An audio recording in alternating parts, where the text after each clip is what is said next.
Beards, Books, and Bourbon is a spoiler-rich environment. If you haven't read or listened to this book, then you should probably go ahead and do that, because we're going to talk about it, and we're going to say all the stuff that you don't want us to say. So go back and read it, or listen to it on audiobook, and then come back and listen to us. Thanks so much, and enjoy the show.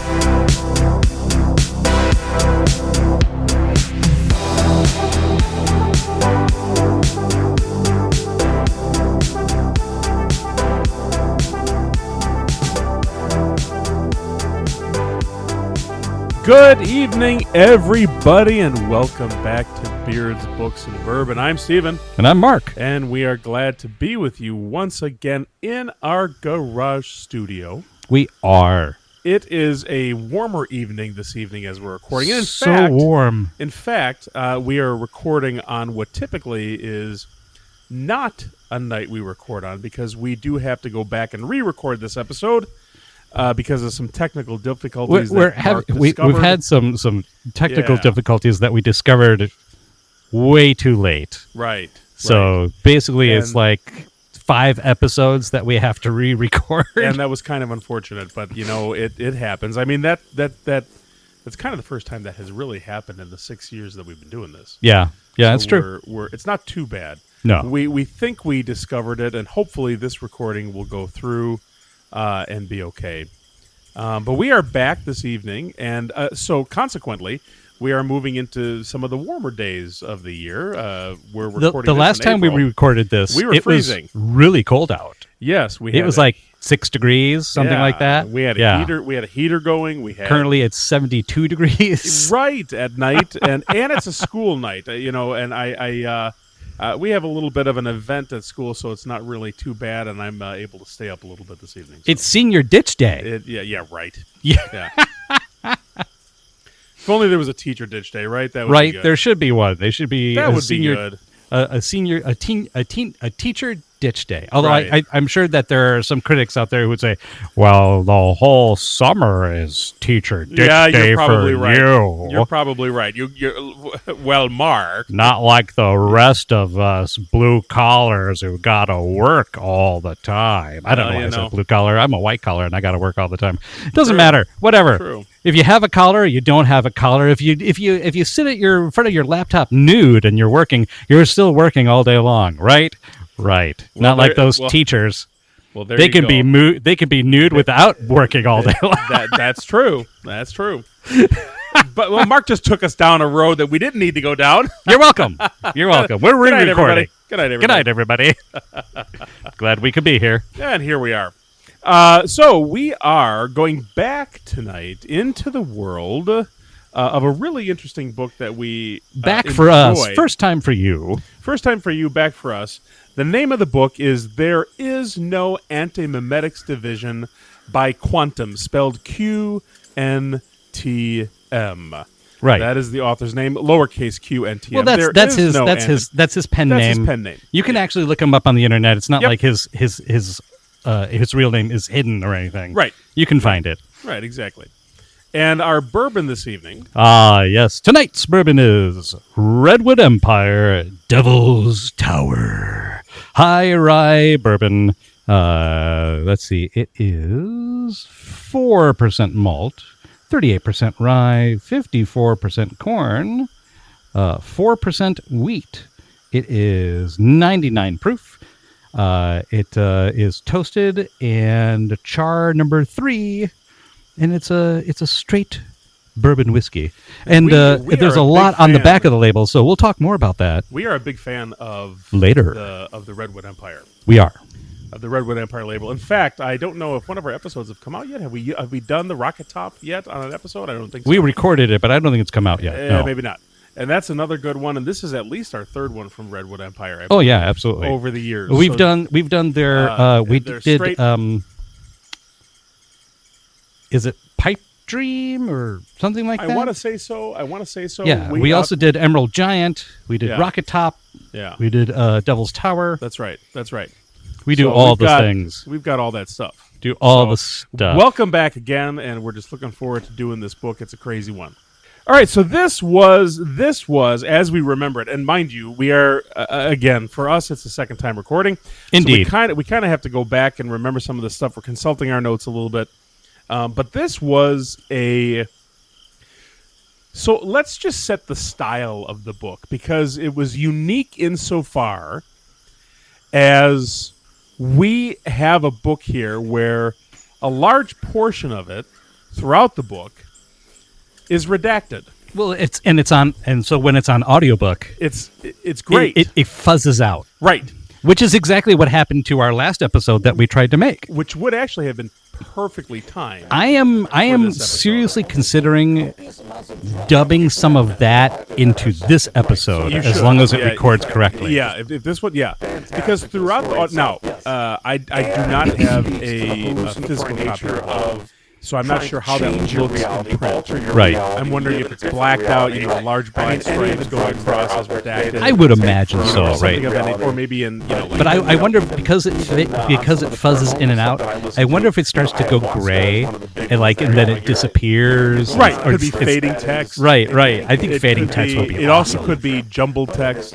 Yeah. you know, like- I need to get that book. I need to Me actually too. pick it up. I did enjoy this. I would like to add it to my collection, but to Mark's point, on the audiobook, it's great because occasionally you'll be talking. Right. You know, that's me now. That's that me. high pitched whine, Yep, like in when the background. when there's a loud noise and then your ears ring. That's right. It's like that ear ringing noise that gets pervasive through the whole thing. And it happens throughout the whole book, and then there are some parts of the book where it happens significantly. Yeah. There's one chapter there where it went on for A very long time. 9 minutes, 8 Yes, minutes ish. yes. Very Other long parts of the time. book, it's little chunks here, chunks there, chunks here. Right. Which sets it up as the background for the most interesting part of this particular division, right? Quinn is the main character, Marie Quinn, I think. right? Yeah. Marie Quinn. She is the director She's the director of the Antimemetic of the Division. Antimemetics Yes. Division, right? And the problem that they run into is that every few weeks or so, she gets dragged in by her boss into a secure room where a gun gets put to her head, and she has to explain who she is because her identity has been erased Correct. by the monsters that they are trying to fight.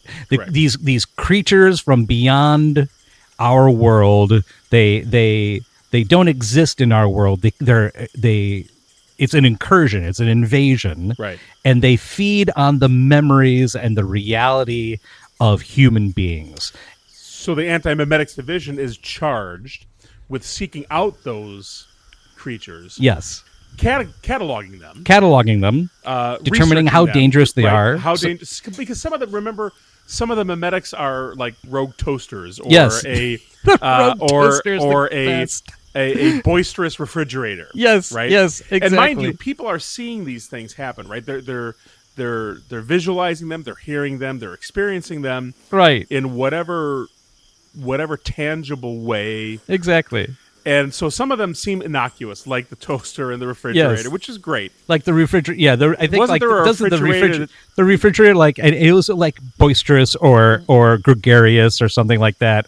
And I think like you filled it with food and it ate the food and then you forgot that you had filled it Right. and you had to go and buy more. It belched or something, and you were off into the right.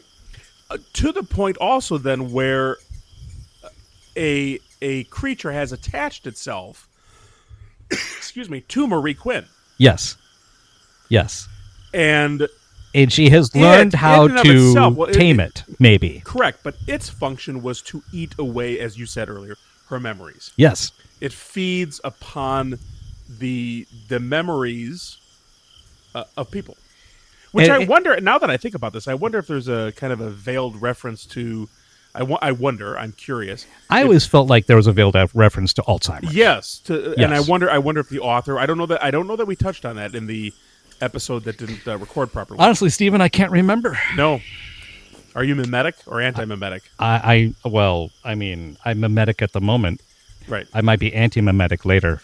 Currently, Mark is sitting clear across the garage studio from me because our hypothesis is that perhaps we had the microphones too close to each other. Indeed. In some of these previous recordings. Although that being said, how do you know that I'm actually sitting across the room? Maybe I'm something that only you can see because I'm going to eat your memories later. And you're in the past. And I'm in the past. Exactly. Eat my memories. Well, okay. I'd like it. Do you have any rye bread? Maybe some stone of ground mustard? Liverwurst. Okay. All right. That's good. That's good. Actually, That's a little liver sausage sandwich sounds good right about now. That does sound good right That actually now. does sound pretty good. With a little mustard on there. Damn it. Hey, listen, you go to the Rogue Toaster. I'll go to the Boisterous Fridge. Yes. And we'll figure out what's We'll there. toast the bread and find But some liverwurst. that sets it up. The world is dealing with creatures that are there to steal experiences in some way. Yeah. And whatever part of the spectrum they are on, if they're super dangerous or not, the job of this division is to catalog and try to protect everybody from Well, and it's not like it's eating the memories of just one person. Right. Depending upon how big the monster is and how severe it is, imagine that if the monster actually eats a person, it doesn't just eat the person. It eats every memory and experience Correct. that person touched as well. forever. Think of forever. within the context of that person's existence. As if Their it had entire existence. never happened. Correct. And it also, to some degree, changes the timeline of things. Because that person was never there to, help this other person, and so on and Sure. so on and so forth. It's tugging at the tapestry of reality itself, and it's slowly, thread by thread, shredding it. Eliminating it. Yeah. And I'm kind of glad we're re-recording this because it does link to another book that we talked about that had a similar effect or had a similar outcome, White Holes by Carlo Rovelli. That's true. And we had essentially, and I'm paraphrasing significantly here, but you have to go and listen to the episode. Indeed. At some point, as the white holes, as black holes eat the material of the universe, Right. the white holes, It's got to crap it out somewhere. right? But at the same time, it's dispelling every time the white hole hits or expels. It's a elimination of the information, right? Stop it. Head on over to whiteholes.com for your. Actually, no, that's not what he was saying. It's not an elimination of information, because the theory is around the idea that, nothing can be destroyed. It can only be changed. Something is matter. It can become energy, or it can become a different kind of matter, and so on and so forth. And so the idea is that a black hole sucks in all information, and so in that universe, that information is gone. But the other hypothesis is that on the other end of the black hole, there is another side to it, almost kind of like a wormhole, where it's spewing all of that information back out. Now, that information is probably fundamentally altered. Yes. But it's not gone. Well, there was something there, though, in that book, and if we have to go back and listen to it, there was at some point that he mentions if the white holes continue to propagate, Yeah. that at some point it will be as if nothing ever existed. That was in that this book. universe, yes. Yeah. Right. Which is what's happening in this particular. Yeah. Well, so, and now there's a theory out there that suggests that our universe actually exists inside a black hole. Oh yeah. Can you imagine? Right? We are recording a podcast inside of a black hole. How cool would that be? Right? Exactly. Except nobody will ever hear the podcast because it'll never make it back out through the event horizon. Well, then We have to hope that we get pooped out of a white hole. That's. Good night, everybody. How did we get here? Aren't we doing the Antimemetics Division? We are. But Did we forget? We are linking to some of the things. But it's interesting because as we go back into this book, then we've just made some links with a couple of other things that we thought about. That we Oh, didn't sure. think about before. Yeah, absolutely. And that's just good stuff right there. It is good stuff right there. So let me pull my note back up here.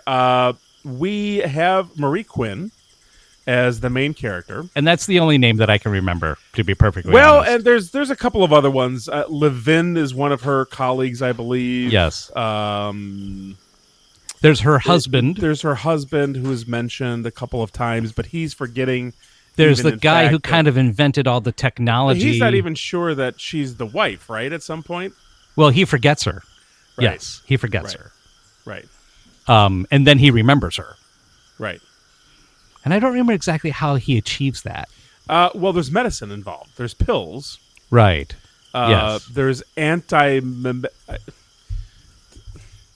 There's There's very antimemetic. powerful drugs that Drugs. you're able to take Yes. that for a certain period of time, a limited period of time, a finite period of time. But like the side effects are like cancer, like Right. brain cancer. or like limbs falling off, or Right. or massive sickness, and Yes. nausea, and, Yes. and cramping, and it's very limited time too, right? We're talking hours to maybe a day or two, Right. And the more exposure they have to the medicine, the less effective it is. Like people have to get an injection like every couple of days. That's right. Otherwise, but it they forget depreciates. everything. It depreciates. It devolves in terms of its Yeah, efficacy. it's got diminishing returns. right. Absolutely. Right. And increasing side effects. I mean, Yes. it just continues. Right.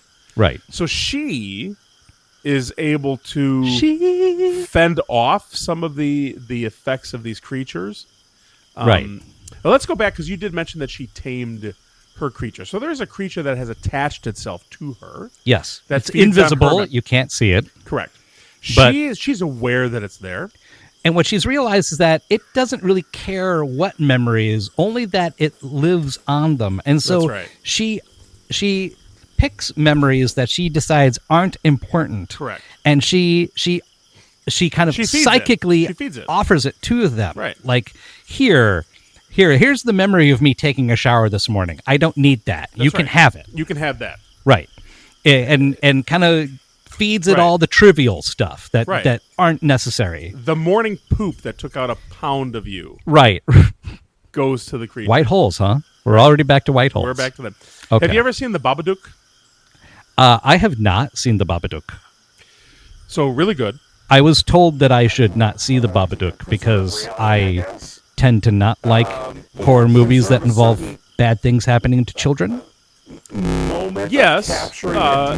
Yes. In a way. Like I've never seen Hereditary. I've never seen nor have I. I've never seen Midsummer. Nor have I. I've never seen the Babadook. I don't think it's. I mean, Right. So it's kind of like I don't think it's terrible. Okay, But maybe there I'll is- watch it. But there is During there the day. is- There certainly is some aggressive parts, Okay, but it's all within the context of this creature that is never truly seen, but is psychologically there for both the mother and the son. it's The Haunting of Hill House. Yeah. And yet there's an implication that there's a feeding that has to occur in order to ensure that it doesn't gain in power, right? Oh, And that's the link there too. Now, with that said, there are some psychological breaks within the film where the mother does, take out the frustration on the child, but not within a way that would be, I don't think, beyond any other horror movie that's out there. okay, all right, know, that's you cool. know. But I don't know. I don't know what your threshold is. I mean, you've said that before, but I'm not sure. There are certainly loads of other things, like i.e. The Shining, that have that in there too, right? Yeah. know. It's been years since I've seen a movie where I was like, nope. Yeah. But I Yeah. I And can there are remember some like that out there. Yeah. there's something that came out like 15 years ago where I Yeah. went to the theater. I'm with all my friends, you Yeah. know, and then we all watched these terrible horror movies together and laugh and point and stuff like that. But this one had a couple of kids in it. And I'm Yep. trying to remember, and something happens. Something set you off. Yeah. Something happens in the movie where I literally stood up and I went, nope, Yep. and I And off you walked go. out, Yeah. and I stayed out for like 15 minutes before I came back in to make sure that scene was done. Well, it's traumatic. Yeah. It's traumatic, and it triggers. It triggers in a certain way, right? Yep. Hilton was the founder of the division. Right. Yes. That's another character there. Yes. That we have. Okay. And what's, and He's the guy who invented all the stuff, all the technology, correct, and the drugs and everything. I think what's fascinating about this book too is that you never really do know where you are. I mean, no. I mean, you do. You have a plot line that's moving forward. yes. You have the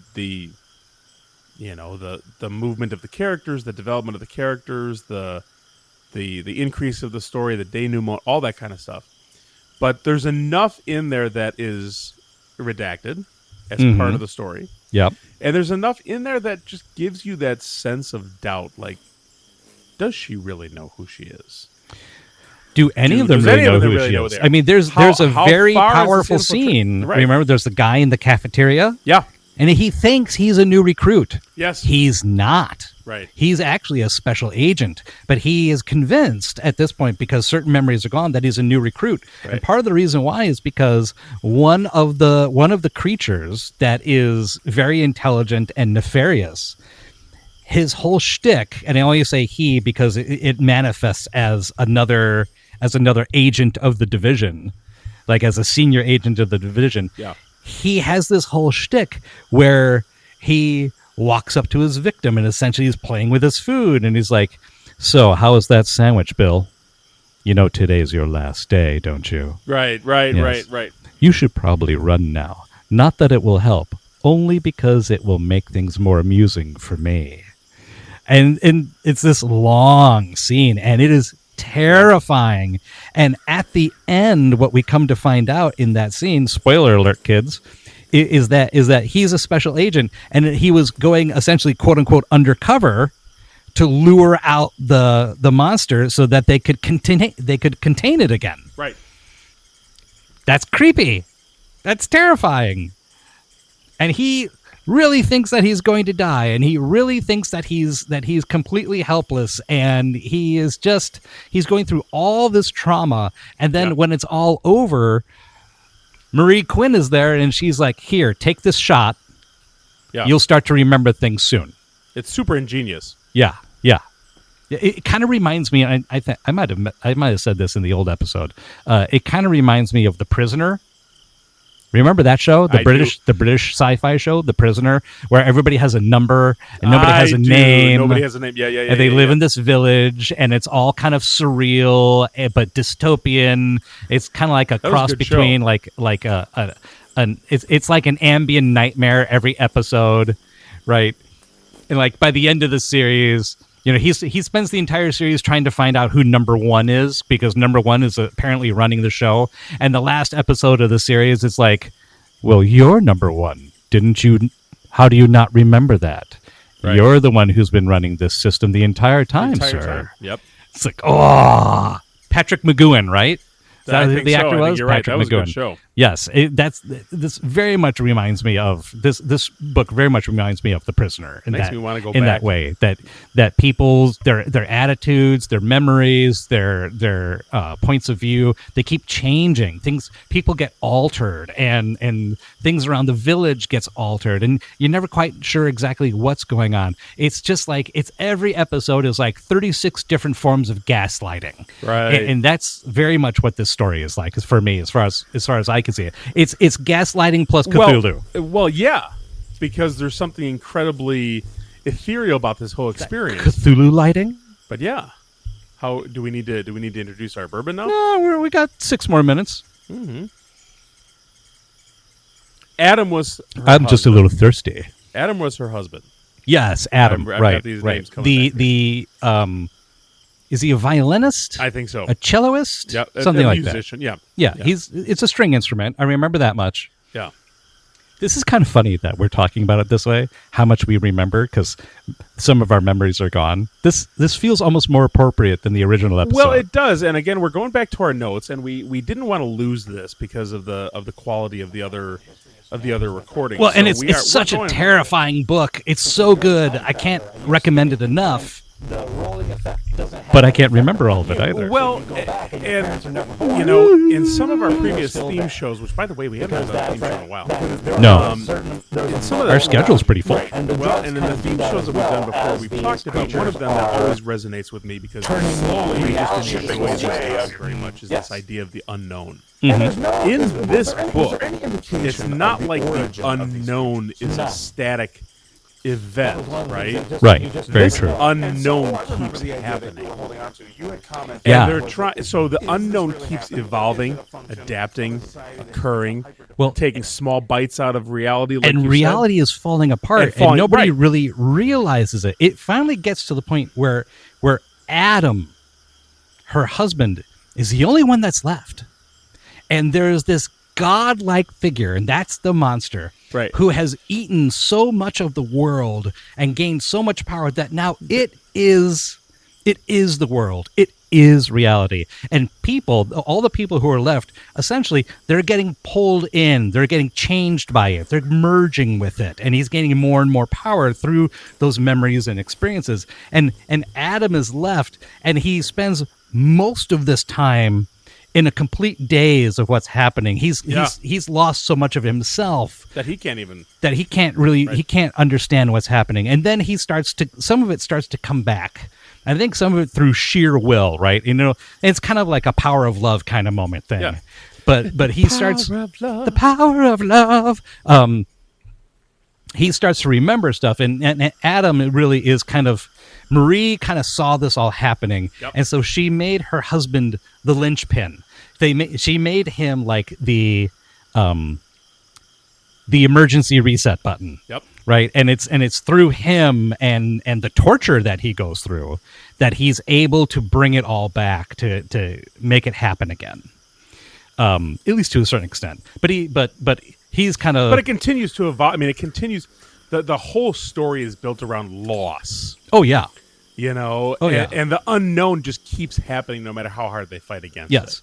Well, and there's another scene in the story where Marie is with a new recruit. And Maria's been like, you are the best and brightest of us all. That's why we brought you on board. I need you to do the following things with me. They're investigating a site, right? Yeah, yeah. And then she looks up in the distance and she goes, the recruit goes, what is that?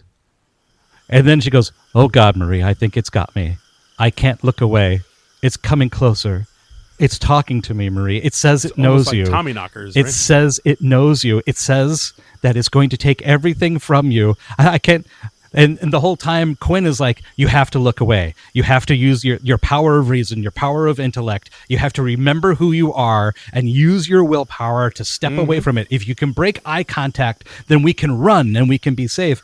And she's going, it's too late for me. I can't look away. I can't even blink my eyes. Oh God, it's coming for me. It's touching me. It's putting its arms around my throat. And it's don't listen to that section at night because It's terrifying. It's terrifying. The whole book is terrifying. And she Quantum- gets devoured. Yeah. She gets devoured. And it is kind of this, there's kind of this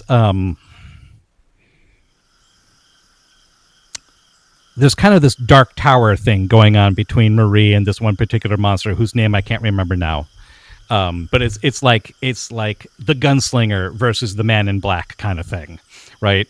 Where it keeps coming for Quinn, and Quinn keeps trying to stop it, and all that she can do is postpone the inevitable. Postpone. Well, and that's the book, and that's Alzheimer's, and that's Alzheimer's. Yeah, and it's loss, and it's grief, and in fact, Marie Quinn is just grieving the disappearance of everything. Yeah. Well, her tire, and Her, yep. there are parts of her that there are things that she has to do that I don't actually want to talk about. There are sacrifices that she has to make I that agree. are. I agree. Oh my God, they are. And on that note, deep sacrifices. Deep, On that deep note, we're sacrifice. gonna taste the bourbon. that's right. On that I'm note, having a cigar. tonight's bourbon is Redwood Empire Devil's Tower High Rye Bourbon. 4% malt, 38% rye, 54% corn, 4% wheat, cask toasted and char 3, class straight bourbon whiskey. Barrels produced 69, proof 99. This is batch number 3.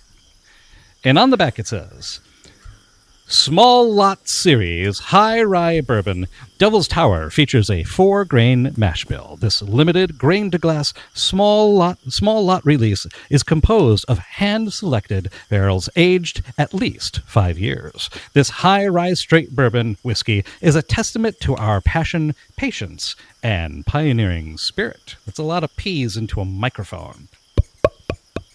It's alliteration at its finest. Sure is. The land of ancient giants. The Redwood Empire stretches from San Francisco to Humboldt Bay and on to the Oregon border. The region is home to majestic coastal redwoods, some more than 350 feet high and 2,000 years old. Aging our barrels in the temperate climate of the northern California coast allows for a slow and even extraction of flavor, producing a whiskey of exceptional balance and complexity. And then the lights got dark. Hold on, there's one more section. The Devil's Tower. Redwood National Park is home to more than 45% of the remaining old-growth coastal redwoods on Earth. Indeed. Deep within this forest is the Devil's Tower. Named after the striking monument in Wyoming, it rises 340 feet into the sky. We wanted to go visit. It's hard to believe. In 2023, we went to a conference out in Seattle, and we did a road trip all the way out there. And when he says we, he's not including me. No, I'm talking about my family. He's talking about his family. So we did, after the conference in Seattle, we dropped down to San Francisco, drove along the coast, and we went through the redwood forests. And they are incredible. Yeah. We also passed by Devil's Tower, or the area or the region in which Devil's Tower was in, but it was closed. Well, when the aliens brought me back, that's where they dropped me off. That's where they dropped you off. That's right. That's right. That is the filming of the... me and Richard Dreyfuss. That's right. Close and Encounters. Terry Garr. Great movie. Here we go. You're gonna let's see.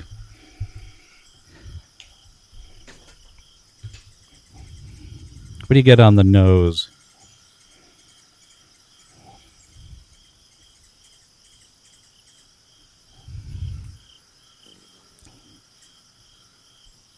I mean, it's. I get a caramel. I get a nice flavor on the nose, a nice soft touch to the nose. Oh yeah, absolutely. I mean, I still get it's definitely high rye, right? Oh yeah. But it's got the sweetness of the bourbon. Oh yeah.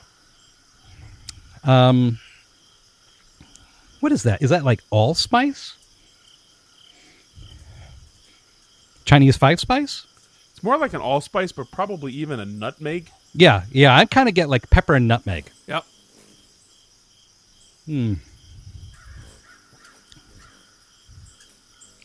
I get stone fruit on the finish. So it's so smooth for me. It's very smooth. It's so smooth for me. I get almost like an apricot on the finish. Yeah, I or was a gonna nectarine. Say, I was going to say it's a lighter fruit, and we've had a couple bourbons on here, several in fact, where you and I stray towards some of those dark fruits like the blackberries or the plums, Right. or the dark nectarines, Currant. or the currants, the blueberries, stuff like Yes. that. A quince. The quince. A kumquat. But this is so smooth. It's It's almost so very smooth. It's almost and it's not a custard flavor, but it has the custardy texture to it for me. Well, it's definitely got the sweetness, right? Oh yeah, I'm not sure that I Sweetness necessarily for get the sure. custard, but I get the texture of a smoothness. I get the texture of a velvet. yeah, I got you there. You know what I mean? You know, I kind of And I feel like, and I think I've described another one of our recent bottles this way. It's almost kind of like a a spring or a summer kind of dessert.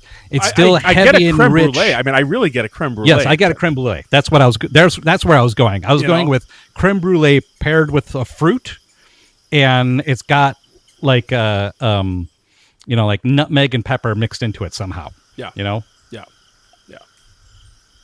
Redwood Empire does such a nice job, and again, we've had this is one of 3 bottles I think we have in our collection. Yeah, and I'm hoping that one of these days they'll respond to one of my emails. Yeah, that would be great. You hear that, Redwood? We'd love to have you on the show. Please. We'd love to talk to you. Come on, baby. There's so many people that we've talked to, and we would love to talk to you, Redwood Empire. Yeah, we would. Unless we forget, like in the Antimemetic Division. Because there is no Antimemetic Division. I should know. I would remember. Or would I? I'm not sure who you are. I'm the guy with the... Well, that's another piece to this.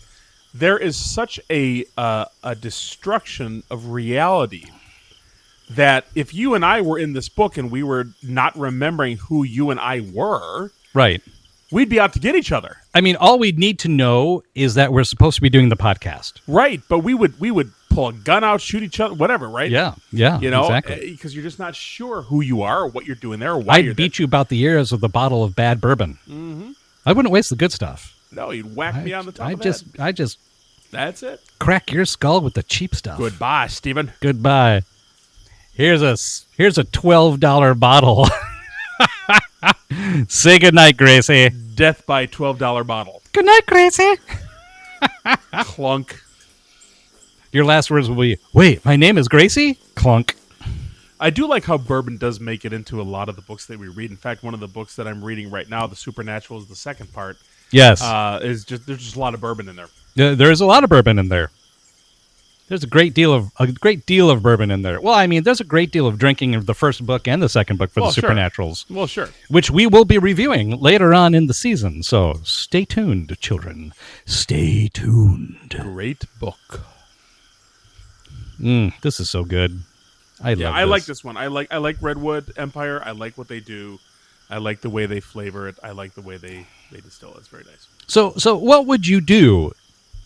What would you do if you woke up tomorrow and you didn't know where you were, who you were laying next to in bed, what your name was, what their name was, and just this feeling of dread that there was something you were supposed to be doing, but now you don't remember what it is? Well, and that is abjectly terrifying no matter what way you look at it. Yeah. I mean, we go back to dementia, we go back to Alzheimer's, we go back to the, whatever Bruce Willis is diagnosed with, frontotemporal aphasia, whatever it is. Yeah, I mean, he lost the power of speech. Dementia. Yeah, and the power of memory and the power of connection. And right. So much of our humanity is rooted in the relationships we have with other human beings. I would become an international man of mystery and assassin. That's right. I have no past. I need no past. I have no future. I need no future. It's a Buddhist evening for me. I came here with no expectations. I leave with no expectations. It's a very Buddhist evening. But think for about me. that. Think about that. Thank you, Robin Williams. We're anchored in knowing each other. Right. I mean, we are anchored in the people we know. Well, that's how the human experience works. It works. It works on one level. It works at the things that you are directly experiencing, but on a very fundamental level, it's also your life is the connections that you make. Well, sure, because you depend on those to inform your life, to determine where you are and how you are moving forward in your Indeed. life. But then, I mean, think about the devastation that Alzheimer's wreaks on individuals, because they are descending into an area of the absolute unknown. Yeah, absolutely. The unknown of themselves, the unknown of everything around them. They're being taken away, right? Indeed. They're being taken away in the drawer. They're being taken away, right? Something else is being taken away right now. Those are jalapenos. Are they? I thought they were pickles. No! We didn't get any pickles today. We didn't get any pickles for our snack this evening. You usually have leftovers. That's what I was looking for. Right? There's something in there, right? Yeah. I'm looking. I did find a Sprite. Sprite. Oh, lassie. Oh. Maybe we're our own nation. But And to the your bourbon is the best. question, That's the best part. think of how lonely it then becomes. Maybe we've been doing this Found for the a quail while. eggs. Have we been doing this for a while? Yeah. That's our first episode. I'm sorry. Found the White Claw. Wait, no, it's Celsius. Never mind. Oops. As Mark just kind of foils through my refrigerator over Yeah, here. you know, I'm just pawing through it. The boisterous refrigerator. That's right. It gave me pickled okra, but it stole my memories. But if you wake up not knowing who you are or where you came from, that is just a disconnect that's devastating. And it's also probably because you And haven't you- been listening to Beard's Books and Bourbon. You were doing it wrong. We told you. We told you. We literally told you. Not that you can remember anymore because you were doing it wrong. We told you that if you weren't, if you weren't listening to Beard's Books and Bourbon, you were doing it wrong, and there you are. There you have it. See, this is what happens. I know that you can't remember what you did wrong, but it's your fault. That's right. We blame you. Rhode Island. Rhode Island. Where are you, Rhode Island? Where have they gone, Rhode Island? I think they've been eaten by Cthulhu. I think that's why we have no listeners from Rhode Island. I think that's what it is. I think that, the deep ones have invaded. They have come up out of the water. The Shoggoths have been shambling around like gelatinous cubes, and they've Now, do you been remember that? You remember eating the the guy? houses. You remember the guy here where the spider thing came out of his eyeballs? Oh! Ah! That Yeah. was a good one, right? That was a good one. That was a good one. Yes, and it starts tearing him apart because it turns out it's not like a spider in its head. It was in his head. It was like the leg of the spider popping out through his eye. Right. And then the other legs were moving him around like a puppet and then shredding him so that there's this giant spider dragon thing hovering above her in a freaking boat. It's like, well, here goes the Quinn character, but no, somehow she manages to make it out because That's it's like Holmes and Moriarty or something. That's right. Oof. Oof. Oof. Now, we never got a good sense of what was happening in the outside world. I mean, we know what's happening in the outside world. Well, it's because the outside world was kind of like the stakes, right? It's Right.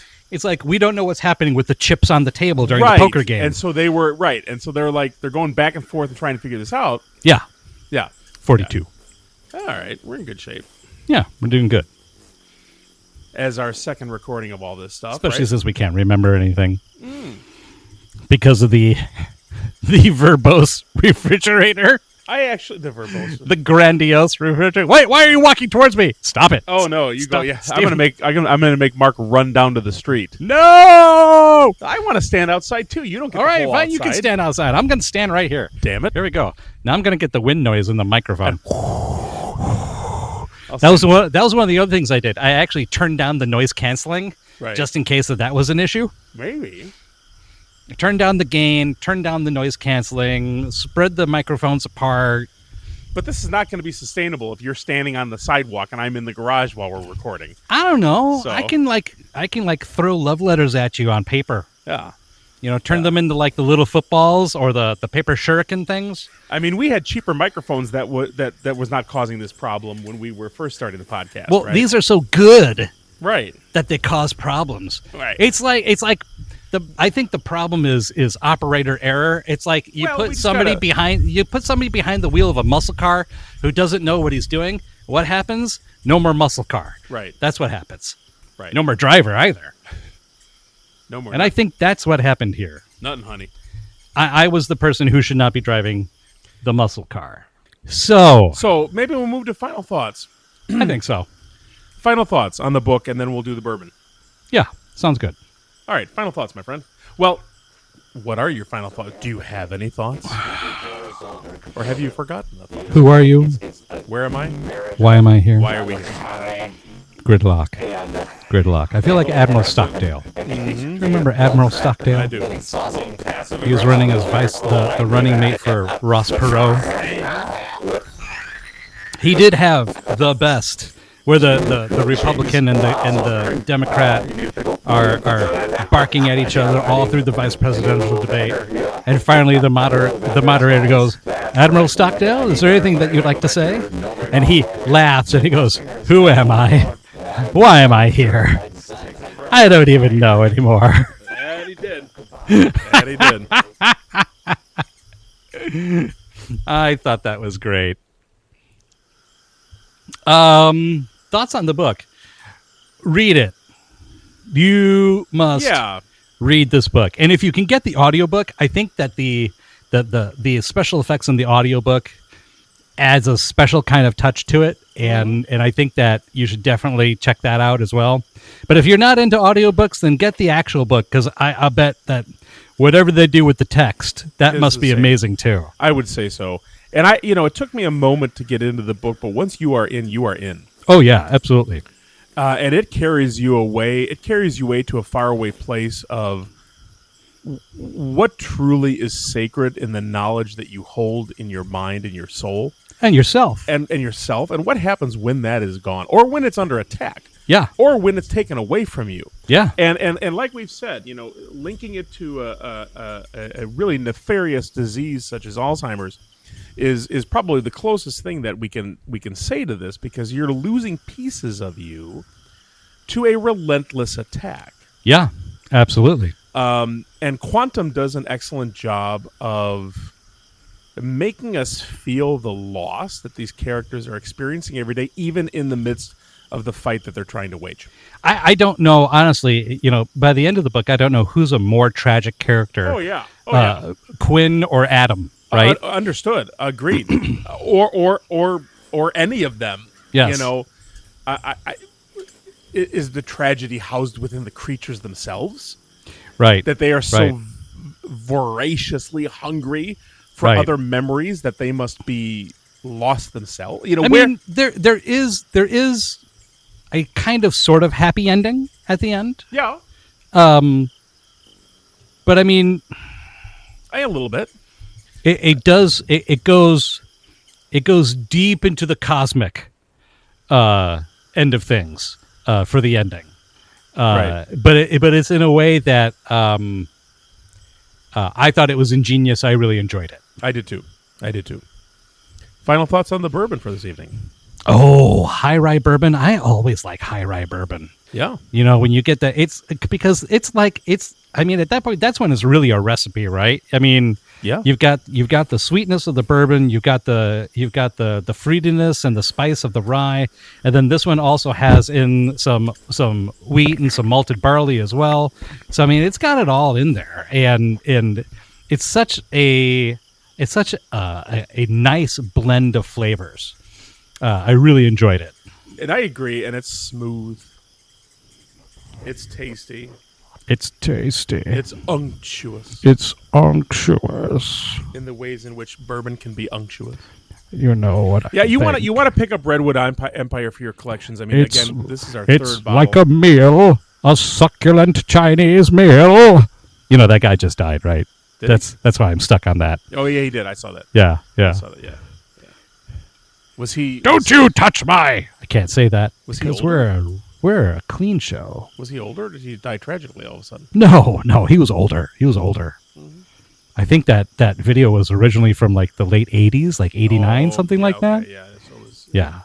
Making its round on social media. Yes, I love it. Well, make sure you check us out on all of our platforms, wherever you download your podcasts. Your unctuous podcast. Do us a favor and follow us on TikTok and on Instagram. That's where we're getting most of our social media exposure. We are on Facebook too, and we get good exposure there. Yeah.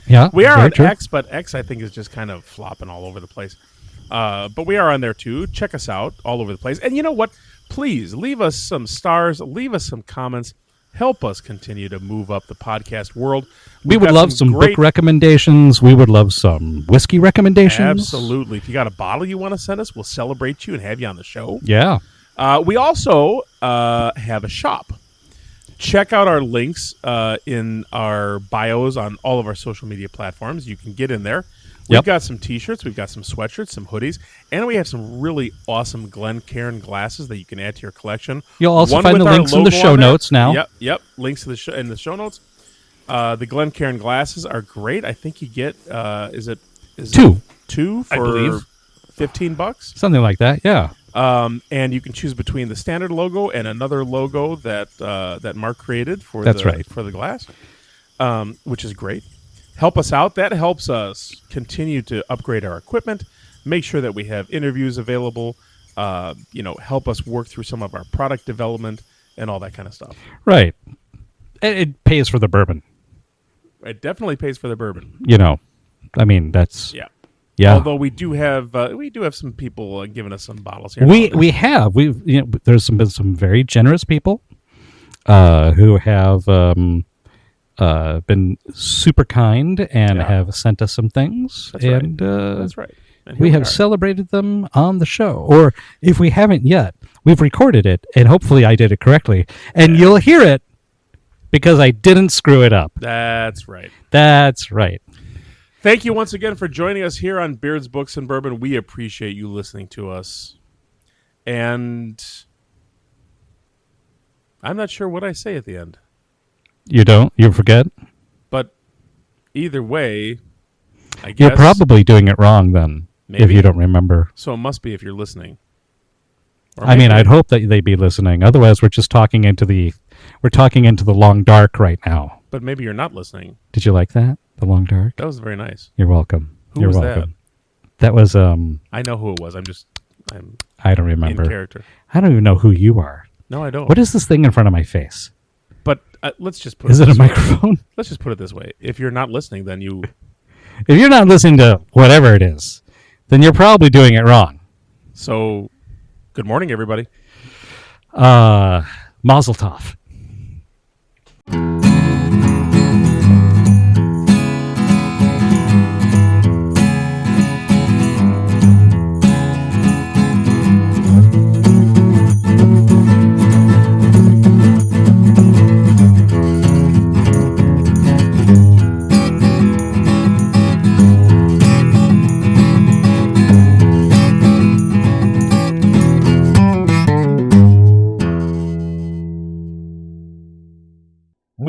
UCast? Popecast? I wonder if the Pope listens. My cast. Wouldn't that be cool? Well, I mean, he is from Chicago. But wouldn't that be cool? That would be cool. We're from Chicago. Maybe. He's from Chicago. We should tag him and say, hi, you should listen to our podcast. Holy Father, listen to us, please. We're a couple of Catholics with a podcast. We are. Ooh, that sounds like maybe a new show. Right? A couple Catholics with a podcast? That might be fun. That might get the Vatican's attention. Right? Especially when we start giving misinformation. That's right. Demons. Would I posit my Catholics believe in time travel theory? I don't know.